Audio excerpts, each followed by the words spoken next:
नमस्कार और बहुत बहुत स्वागत है आपका हमारी इस खास पेशकश में। आपके साथ मैं हूं विपिन भट्ट और लेकर हाजिर हैं आपके मनपसंद शो, जहां पर हम देते हैं इन्वेस्टमेंट से जुड़े आपके तमाम सवालों के जवाब। क्या खरीदना है, क्या बेचना है और क्या होल्ड करना है, मार्केट की स्ट्रेटेजी कैसे बनानी है, सब कुछ बस एक ही शो के अंदर। और आप जानते हैं कैसे हमसे सवाल पूछने हैं। 7045220000 पर आप अपने सवाल हमें व्हाट्सएप कर सकते हैं। जिन्होंने कर दिए हैं वो इंतज़ार करें अपनी बारी का, आज आपका सवाल आ सकता है। और जिन्होंने नहीं किए वो प्लीज़ तुरंत से अपने सवाल भेजें। इसके अलावा जो दर्शक फेसबुक और एक्स पर लाइव हैं और देख रहे हैं हमारा शो, वहाँ पर कमेंट बॉक्स में जाके सीधे भी आप सवाल पूछ सकते हैं। कोशिश रहेगी आज के शो में ही आपके सवाल ले लिए जाएं।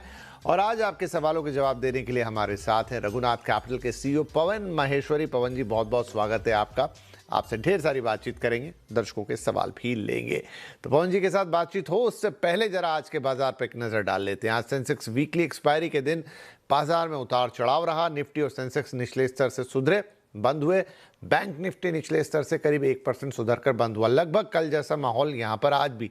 वहीं स्मॉल कैप और मिड कैप शेयरों में अच्छी खासी खरीदारी दिखी। बाजार में आज ओवरऑल कारोबार कैसा रहा, इसे थोड़ा डिटेल में और देख लेते हैं हमारी सहयोगी रक्षा रावत के साथ।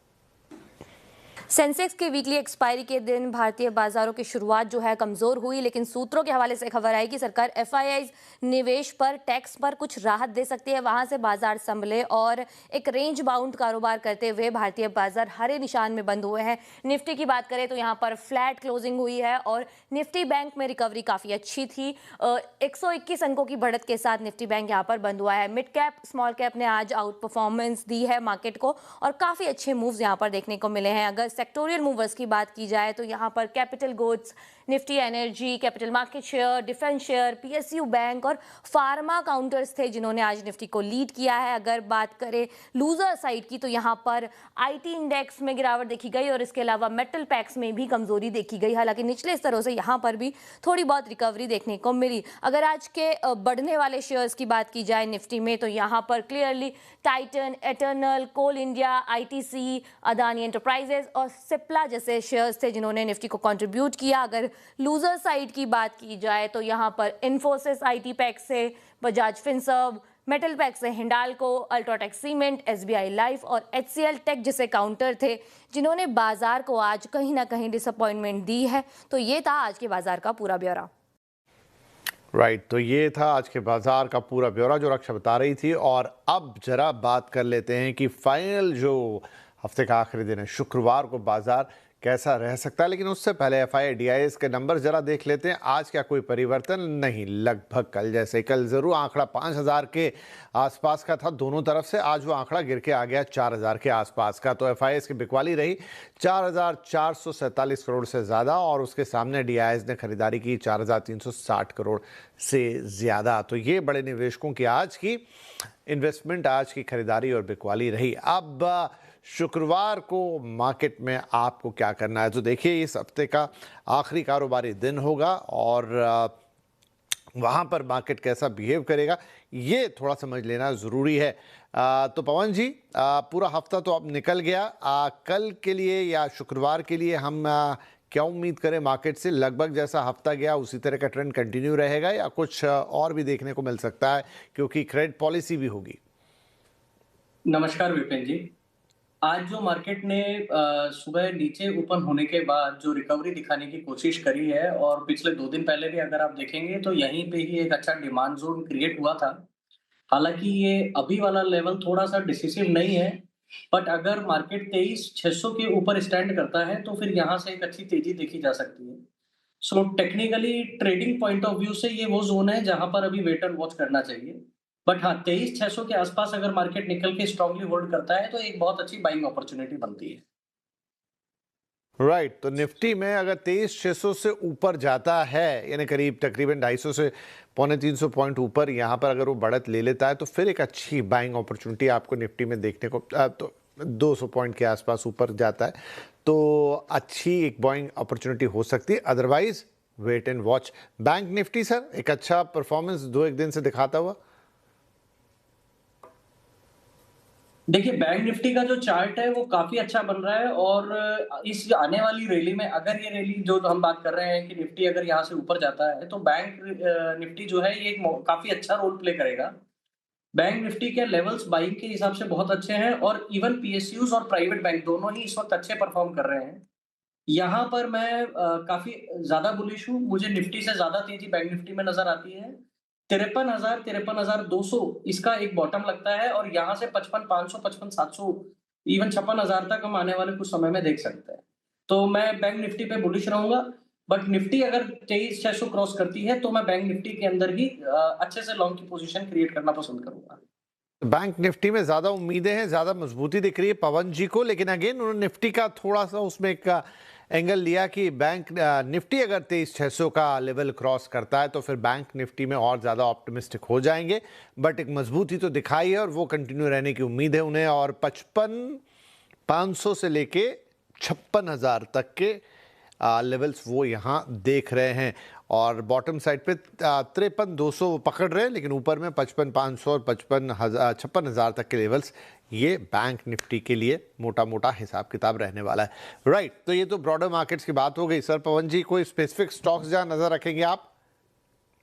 हाँ, मेरा टाटा मोटर जो टीएमपीवी है, ये मुझे इस वक्त काफी अच्छा लग रहा है। आज तकरीबन शायद 400 रुपए के आसपास इसकी बंदी हुई है और यहाँ पर मैं 420 तक के इसमें टारगेट लेके चल रहा हूँ। 385 का एक मेरा छोटा सा स्टॉप लॉस रहेगा। इवन 420 पे जाने के बाद यहाँ पर हम एक बार फिर से रिव्यू करेंगे और रिव्यू करने के बाद हो सकता है हम अपने स्टॉप लॉस को ट्रेल करें। एक लंबी तेजी का कैंडिडेट मुझे इसमें नजर आता है। ओके, कोई और शेयर सर? सॉरी, हाँ, टाटा पैसेंजर व्हीकल्स हो गया, कोई और शेयर? हाँ, श्रीराम फाइनेंस मेरे को अच्छा लग रहा है। श्रीराम फाइनेंस भी मेरे रडार में है और आज इसने जिस तरह का कैंडल बनाया है, यहाँ से मुझे ये 960 980 का कैंडिडेट लग रहा है। 899 बहुत छोटा स्टॉप लॉस रहेगा। सो ट्रेडिंग पर्सपेक्टिव से 15 से 16 रुपए के स्टॉप लॉस के साथ मैं यहाँ करीब 60 से 80 रुपए की तेजी देख रहा हूँ। राइट, तो शुक्रवार के लिए दो काउंटर सजेस्ट कर रहे हैं। एक आपके सामने श्रीराम फाइनेंस, यहाँ पर आपको खरीदारी की सलाह 960 रुपए के टारगेट रखिएगा और 899 रुपए, जैसे उन्होंने कहा, एक छोटा स्टॉप लॉस यहाँ जरूर लगा लीजिएगा। इसके अलावा दूसरा था टाटा मोटर्स पैसेंजर व्हीकल, वहाँ पर भी बुलिश हैं पवन जी और आपको टारगेट्स दे रहे हैं 420 के शुक्रवार के हिसाब से और 385 का स्टॉप लॉस लगा के चलिएगा। तो ये दो पर्टिकुलर काउंटर्स पर नजर रखेंगे पवन भाई, और आपको भी रखनी है शुक्रवार के दिन। टारगेट स्टॉप लॉस आपके साथ शेयर कर दिए हैं। And now it's time for your questions. आपके सवाल जवाब का सिलसिला शुरू कर देते हैं। श्रीकांत साहब है पहले कॉलर हमारे, कॉल आ रही है बेंगलुरु से। श्रीकांत जी, बहुत स्वागत है आपका, बताइए क्या सवाल रहेगा? हाँ, नमस्कार सर। नमस्कार। मेरे पास वेंकीज के हैं 75 शेयर @1745 और 6 महीने का व्यू चाहिए मेरे को। ठीक है जी, 6 महीने का व्यू, लेकिन फिलहाल 333 रुपए का नुकसान है हर शेयर पर, इनफैक्ट उससे ज्यादा। तो वेंकीज पर 6 महीने के लिए क्या राय बनती है पवन जी? नमस्कार श्रीकांत जी। देखिए, वेंकीज का अगर मैं देखता हूं तो डाउनसाइड मुझे काफी लिमिटेड नजर आ रही है और पोल्ट्री जो है इस सेक्टर में डिमांड हमेशा स्टेबल सी ही रहती है। चूंकि आपका 1700 के आसपास की परचेज है तो यहाँ पर मैं आपको होल्ड करने की ही सलाह दूंगा। नियर टर्म फ्यूचर में इसको आप 1950 के आसपास का टारगेट लेके चल सकते हैं और जहां तक आप स्टॉप लॉस की बात करते हैं तो इसका स्टॉप लॉस आपको 1240 के आसपास रखना पड़ेगा। ठीक है जी, तो 6 महीने का व्यू आपने मांगा था तो होल्ड करने की सलाह है। वेंकीज में 1240 के स्टॉप लॉस के साथ होल्ड कीजिए और एक्सपेक्ट कर सकते हैं आप 1950 तक के टारगेट्स नियर टर्म में वेंकीज के लिए। ये सलाह होल्ड करने की यहाँ पर हिदायत। आगे बढ़े, हमारे अगले कॉलर है मिस्टर बादल और कॉल आ रही बुलंदशहर उत्तर प्रदेश से। बादल भाई, स्वागत है आपका। क्या स्टॉक्स हैं आपके पास? Good evening sir. सर मेरे पास दो स्टॉक है, एक बीईएल है 460 पर 500 शेयर है। ओके। और सर मेरे पास 500 शेयर है HFCL, ये मेरा 107 रुपए की बाइंग में। फिर से बोलेंगे, HCL या HFCL, क्या बोले आप? HFCL। HFCL, okay. कितने? 500 शेयर है, 107 की खरीद है उसकी। और सर मेरे को मेन जानना है कि DL का स्टॉक मैंने खरीदा था करीबन जब वो बजट आने वाला था, लेकिन उस समय सबसे मेरा क्वेश्चन ये है कि अच्छा ट्रेंड था इसमें, उसके बाद 472 तक गया, तो रिटर्न वहां से कैसे हुआ ये समझ में मेरे को नहीं आया। बाकी सब चीज समझ में आई। तो इसको तो ऊपर जाना तो 472 से वापस देखिए आ गया, कुछ ये स्टॉक समझ में नहीं होते आया। हैं जो बजट के आसपास अच्छा परफॉर्म करते हैं, BLB among one of those है, लेकिन पवन जी ज्यादा बताएंगे इस बारे में। और पवन जी, इनकी क्वेरी भी है कि वहां से नीचे क्यों आ गया और साथ ही अभी क्या करना है इसके अंदर। नमस्कार बादल जी। देखिए, बीईएल डिफेंस सेक्टर का स्टॉक है और बजट और उस टाइम पे काफी लोगों को उम्मीद होती है सेक्टर रिलेटेड कितना बजट आएगा, कंपनी को कितना मिलेगा। उस थीम के ऊपर कई बार जो है स्टॉक पहले ही काफी अच्छा एडवांस रन कर चुका होता है। ओवरऑल अगर आप देखेंगे तो डिफेंस का थीम लॉन्ग टर्म स्टोरी है इंडिया के अंदर, प्लस बीईएल अपने आप में एक क्वालिटी पीएसयू स्टॉक है। तो इसलिए आपको इसमें चिंता करने की ज़्यादा ज़रूरत नहीं है। रिकवरी आएगी और रिकवरी के बाद अच्छी तेज़ी भी आएगी। हालाँकि नियर टर्म फ्यूचर की अगर आप बात करते हैं तो इसमें ₹475 तक का आप टारगेट ले सकते हैं। आज की डेट में अगर चार्ट्स पे हम बात करें तो 395 का इसमें एक स्टॉप लॉस नज़र आता है कि 395 के नीचे अगर जाता है तो यहाँ पर आपको अपना एक बार शायद बुक कर लेना चाहिए। अदरवाइज़ ऊपर की तरफ ये 475 मुझे आता हुआ नज़र आता है और लॉन्ग टर्म स्टोरी है, होल्ड करना चाहिए। ठीक है बादल भाई, तो देखिए समझ में आ गया आपको कि आपके शेयर के साथ क्या हुआ। और दूसरा, 475 रुपए के टारगेट के लिए इसे होल्ड कीजिए, 395 के स्टॉप लॉस और हिदायत है साथ में 395 के नीचे जाए तो फिर एग्जिट बनेगा। दूसरा आपने बोला HFCL 160 या 107 जो भी था, 500 शेयर उसके हैं, लेकिन अभी तो आपके अगर 60 भी है या 7 भी है उसके तो ऊपर ये 197 पे है, तो यहाँ तो इन्हें फायदा ही हो रहा है। अगर 107 रहा होगा तो और ज़्यादा, 160 है तो भी फायदे में। सर इसमें और आगे के लिए क्या सलाह बनती है? बादल जी, HFCL देखिए जिस तरह से इसने बैलास्टिक मूव दिखाया है पिछले कुछ सेशन में, मतलब अप्रैल में ये कुछ ₹70 के आसपास स्टॉक था और अभी ₹200 तक आ गया है। तो इस तरह की तेजी जो है वो कहीं ना कहीं जाके कंसोलिडेट करती है। तो इस तेजी को आपको राइड भी किया जा सकता है, परंतु आप अपने स्टॉप लॉस को इसमें ट्रेल करते जाइए ताकि कहीं भी जहां कंसोलिडेशन मार्केट में आता लगे आप प्रॉफिट बुक कर सकें। हालांकि आपका 170 है तो मेरी तो सलाह यही रहेगी कि अगर 160 170 जो भी आपका परचेज प्राइस है, आप उसको हार्ड कोर स्टॉप लॉस माने और उसको ट्रेल करके कहीं ना कहीं प्रॉफिट बुक करते रहें। इस तरह की तेजी कहीं ना कहीं जाके रुकती है और वहां कंसोलिडेट होती है। राइट, तो जिस तरह की तेजी HFCL ने दिखाई है, पवन जी का कहना है कि वो रुकेगी ज़रूर, तो आप अपना स्टॉप लॉस जहां भी खरीद का आपका प्राइस हो वहां पर उसके आसपास लगाएं, ट्रेल करते रहें और प्रॉफिट बुक भी करते रहें, क्योंकि ये कभी भी ऊपर नीचे हो सकता है। राइट, आगे बढ़े। अगले कॉलर है हमारे मिस्टर समद और कॉल आ रही है पटना बिहार से। समद भाई स्वागत है आपका, बताइए क्या सवाल है? जी, हम इलेक्ट्रिक इंडिया पे खरीदारी किए हैं 105 शेयर 354 पे। हम चाहते हैं कि 2 साल के लिए उसको होल्ड कर सकते हैं। अच्छा ठीक है, लंबा नजरिया है 2 साल का। पवन जी, NLC इंडिया का शेयर है 105, थोड़ा नुकसान है ₹15 का अभी, लेकिन 2 साल रुक सकते हैं, क्या सलाह बनेगी? समझ जी, एनएलसी इंडिया एक अच्छा शेयर है। पावर और माइनिंग दोनों ही अच्छी थीम्स है और इसका दोनों ही थीम्स का इसको बेनिफिट मिल रहा है। इसको आप आराम से होल्ड रखिए। आपका ₹320 के आसपास इसमें स्टॉप लॉस रहेगा और आराम से 420 430 तक के टारगेट आने वाले टाइम पे आप देख सकते हैं इसमें। आपका जो घाटा है वो कवर हो जाएगा। 420 430 तक के टारगेट्स आने वाले वक्त में, 2 साल आप वैसे ही रखने की बात कह रहे हैं। ₹320 का स्टॉप लॉस जरूर लगा लीजिएगा और होल्ड कीजिए 420 430 के लिए, और जब ये भाव आ जाए दोबारा हमसे पूछ जरूर लीजिएगा। ठीक है जी, चलिए ये बात हो गई NLC इंडिया के लिए।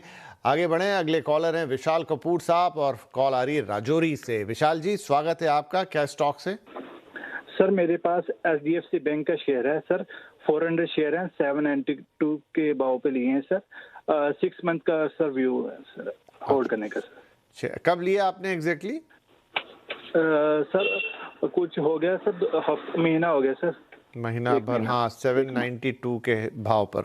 राइट 6 महीने और रुक सकते हैं। तो HDFC बैंक पे सवाल कल भी था और नुकसान ही है अभी तो फिलहाल यहाँ पे। क्या कर सकते हैं सर, 6 महीने रुक के क्या थोड़ा फायदा होगा? विशाल जी, HDFC बैंक एक्चुअली लोगों के पोर्टफोलियो का स्टॉक होता है, तो इस पे कोई बड़ा कंसर्न नहीं रहता है। बैंकिंग सेक्टर का अभी री-रेटिंग जो हो रहा है इसका इसको बेनिफिट मिलेगा। अभी हमने शो के स्टार्टिंग में बात भी करी थी कि बैंक निफ्टी हमें ज्यादा स्ट्रांग लग रही है और HDFC बैंक बिना बैंक निफ्टी का चलना थोड़ा मुश्किल ही होता है। तो ये अच्छी पिक है। प्रोबेबली आपको 6 महीने का अगर आप हॉरिजॉन रखते हैं तो 800 से 850 का टारगेट इसमें देख सकते हैं। और जिस लेवल पे अभी ये खड़ा है वहां से आपका 720 रुपए स्टॉप लॉस है, तो स्टॉप लॉस ज्यादा दूर नहीं है। आराम से 800 850 के तक के टारगेट के लिए आप इसको होल्ड करिए। राइट, तो धैर्य रखिए, अच्छा शेयर है, अच्छा स्टॉक है, जैसा पवन जी कह रहे हैं सबके पोर्टफोलियो में रहता है। फिलहाल चूंकि पूरे सेक्टर की री रेटिंग हो रही है तो उसमें ऊंचा नीचा, और फिर मार्केट अभी ओवरऑल भी थोड़ा हिचकोले खा गया, तो यहाँ पर 720 रुपये का स्टॉप लॉस लगाइएगा और फिर 800 से 850 आप इजीली यहाँ पर एक्सपेक्ट कर सकते हैं स्टॉप से। तो रखिए, वैसे भी आपके पास हैं 6 महीने, तो 720 रुपये के स्टॉप लॉस के साथ इसे रखिए 800 850 के टारगेट के लिए HDFC बैंक। आगे अगले कॉलर हैं रितेश भाई, कॉल है राजधानी दिल्ली से। रितेश जी स्वागत है आपका। महिंद्रा एंड महिंद्रा में देख तो पा रहा हूँ, कितने शेयर्स हैं और क्या भाव पे लिए आपने? तो मेरे पास महिंद्रा एंड महिंद्रा 1100 शेयर हैं, 3190 रुपए के। अच्छा, 3190 रुपये। और ये सारी एक साथ खरीदारी है, एवरेजिंग है? हाँ, एक साथ है और 3 से 4 महीने में रख सकता हूँ। ओके, ठीक है। तो आपके भाव से तो थोड़ा नीचे है, 3190 आपने बताया, लेकिन अभी आज की क्लोजिंग 3016 पर रही इसकी। रख सकते हैं थोड़े वक्त के लिए। पवन जी, तो क्या करना चाहिए? देखिए, M&M आज की डेट में ऑटो सेक्टर में one of the favourites company है। एसयूवी के अंदर इसका बहुत अच्छा लीडरशिप है। इवन अगर आप बाजार जाएंगे तो आप देखेंगे कि सर्विस के लिए भी आपको वेटिंग करनी पड़ रही है। इस तरह की डिमांड M&M के व्हीकल्स में इस वक्त आ रही है। ट्रैक्टर में ऑलरेडी ये पायनियर है। यहाँ पर आप 3700-3800 के टारगेट आराम से आपको आने वाले 6-8 महीने में देखने को मिल सकते हैं। ये एक मार्केट कंसोलिडेशन, अभी करेक्शन चल रहा है, उस वजह से ये नीचे है। अदरवाइज बहुत अच्छी बुलिशनेस इस स्टॉक में है। जी, तो 3700 से 3800 तो काफ़ी मौजूदा भाव से तो काफ़ी ऊपर जाएगा, तो इसमें तो सीधी ही सलाह है कि रखिए ये शेयर अपने पास संभाल के इस वक्त, और 3700 से 3800 रुपए के टारगेट्स मिलेंगे। तो मुझे लग रहा है पवन जी, और भी बहुत सारे लोग जो इस वक्त कार्यक्रम सुन रहे होंगे, तो उन्हें उनके मन में भी सवाल आ गया होगा कि क्या करंट लेवल पे बाइंग कर लें अगर इसे आगे चल के 3700 और 3800 पे जाना है? बिल्कुल सर, आप ये कुछ चीजें ऐसी होती है जो हमको मार्केट में खुद जाते हैं तो विजिबल हो जाती है। आज आप सिग्नल पे खड़े होंगे तो आपको समझ आएगा कितने व्हीकल महिंद्रा के हैं।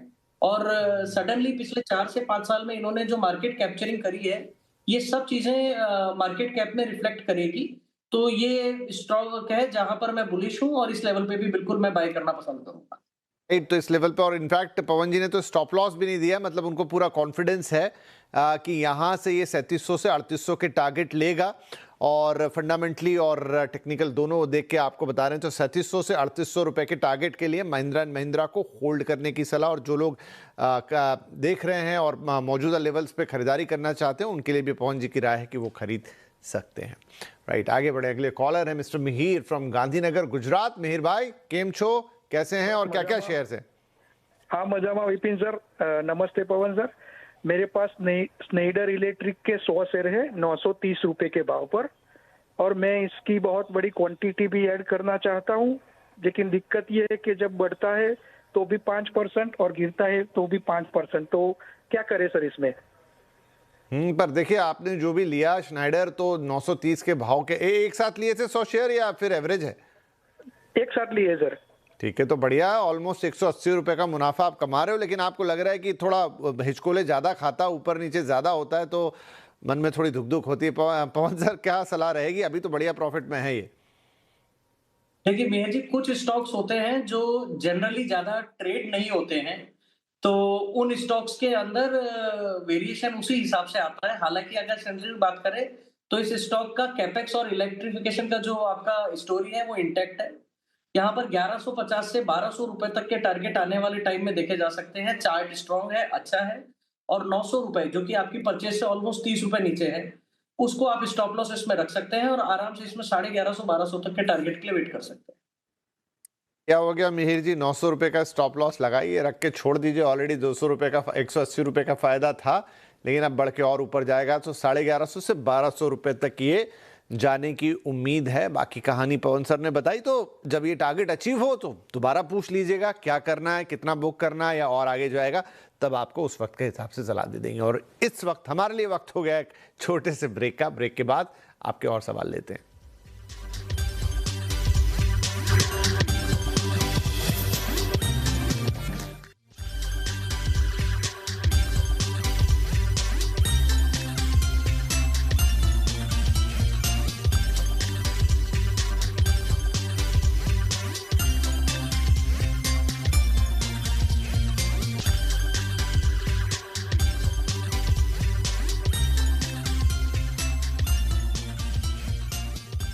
Mongia Steel presents Majboot Stocks of the Day.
Welcome back. और सवाल जवाब का सिलसिला लगातार जारी है। पवन जी जवाब दे रहे हैं आपके सवालों के, आपके इन्वेस्टमेंट से जुड़े सवालों के। तो अब हमारे अगले कॉलर आ गए मिस्टर तरंग पांचाल, और ये कॉल है दादर मुंबई से।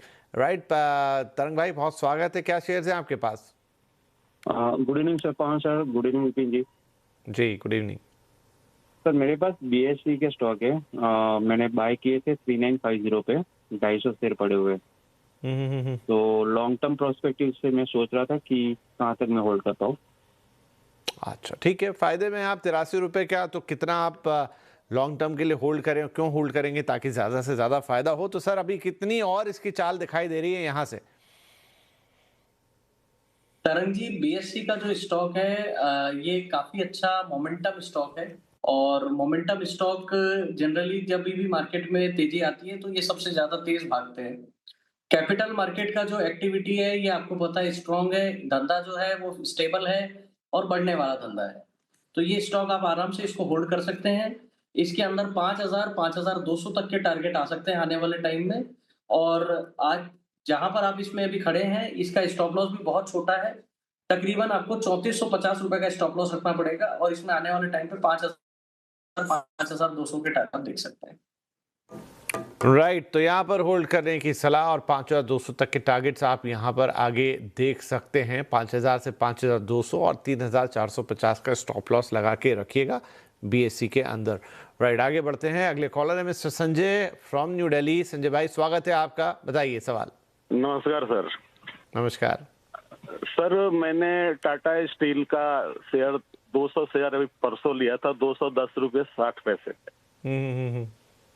और मैं इसको लॉन्ग टर्म में भी रख सकता हूँ, 6 महीने से ज्यादा नहीं। ओके तो क्या इससे व्यू है? अच्छा, तो 6 महीने ही हम पकड़े आपके लिए। तो 210 रुपये में और उतने ही भाव पर ये मौजूद है अभी, 210 रुपये 57 पैसे क्लोजिंग आज की। सर 6 महीने के लिए टाटा स्टील कैसा रहेगा? संजय जी, टाटा स्टील जो है, स्टील या इस तरह का कुछ सेक्टर होते हैं, ये कुछ साइक्लिक इंडस्ट्रीज साइक्लिक होते हैं। तो एक मोमेंटम आता है तो काफी अच्छा चलते हैं, अदरवाइज ये लिमिटेड अप और डाउन साइड रहते हैं। ये स्टॉक आपका अभी स्टेबल है। अगर आप 6 महीने का मेरे से बात करें तो यहाँ से 225-230 का टारगेट ऊपर देख सकते हैं। बट उसको देखने के लिए आपको एक थ्रेश अपना स्टॉप लॉस रखना पड़ेगा। वो स्टॉप लॉस आपका इस केस में 195 रुपए होगा। तो साइक्लिक शेयर है फिलहाल के लिए, तो ऊपर की तरफ जाता हुआ दिख रहा है। 6 महीने में 225 से 230 रुपए के टारगेट्स के लिए आप इसे होल्ड करके रख सकते हैं। अगले 6 महीने 195 का स्टॉप लॉस जरूर लगा लीजिएगा। ठीक है, आगे बढ़ते हैं। टाटा स्टील के बाद जयदीप अब अहमदाबाद से हैं हमारे साथ। जयदीप जी स्वागत है। अच्छा चलिए, जयदीप जी फोन लाइन पे नहीं है तो उनका SMS ले लेते हैं। उनका सवाल है हमारे पास, और वो है NSDL के 100 शेयर हैं आपके पास 900 रुपये के भाव पे, 72 रुपये 15 पैसे का शुद्ध घाटा हर शेयर पे हो रहा है। तो ठीक ठाक क्वांटिटी है पवन जी इनके पास, लेकिन क्या कोई गुंजाइश कि इनका जो 72 रुपए का लॉस है ये आगे अगर रखते हैं तो थोड़ा कवर हो जाए? जयदीप जी, डिपॉजिटरी जो बिजनेस है ये लॉन्ग टर्म स्टोरी है, कंपाउंडिंग होती है। और अगर आप वीकली चार्ट्स के ऊपर बात करें तो इसी वीक इसने एक फॉर्मेशन करी है जिसको हम हैमर फॉर्मेशन कहते हैं। यहाँ पर हमारे को क्या होता है कि इस तरह की फॉर्मेशन में एक स्टॉप लॉस मिल जाता है ट्रेड का। यहाँ पर आप 800 रुपए के स्टॉप लॉस के साथ, क्योंकि अब आपका ऑलरेडी स्टॉक नीचे चल रहा है, 800 के स्टॉप लॉस के साथ आप वेट कर सकते हैं। और अगर ये 950 का टारगेट को तोड़ेगा तो ये आपको 1100-1120 तक आता हुआ नजर आ सकता है। क्या बात है। तो देखिए फिलहाल तो 800 रुपए का स्टॉप लॉस लगा ही लीजिए, और इस स्टॉप लॉस के साथ आप नज़र रखेंगे पहला टारगेट 950 रुपए का, वो ब्रेक हुआ तो आगे ये 1100-1120 या इनफैक्ट उसके ऊपर भी जाता हुआ दिखाई देगा। तो फिलहाल होल्ड कीजिए 800 रुपए के स्टॉप लॉस के साथ NSDL को। और इसी के साथ घड़ी बता रही कि आज के लिए समय समाप्त हो रहा है। पवन सर, बहुत बहुत धन्यवाद, आपने वक्त निकाला, हमारे दर्शकों के सवालों के जवाब दिए और शुक्रवार के लिए एक बेहतरीन स्ट्रेटेजी उन्हें दी मार्केट में, कैसे वो अपना ट्रेड करेंगे। लेकिन जाने से पहले कोई डिस्क्लेमर्स? जो स्टॉक मैंने अभी रिकमेंड किए हैं ये सब, इनमें से कोई भी ना मेरे पोर्टफोलियो में है ना हमने इनको पैरेलल ट्रेड किया। बहुत बहुत धन्यवाद सर, और सभी दर्शकों का भी बहुत शुक्रिया। कल फिर आपसे मुलाकात होगी, तब तक के लिए नमस्कार।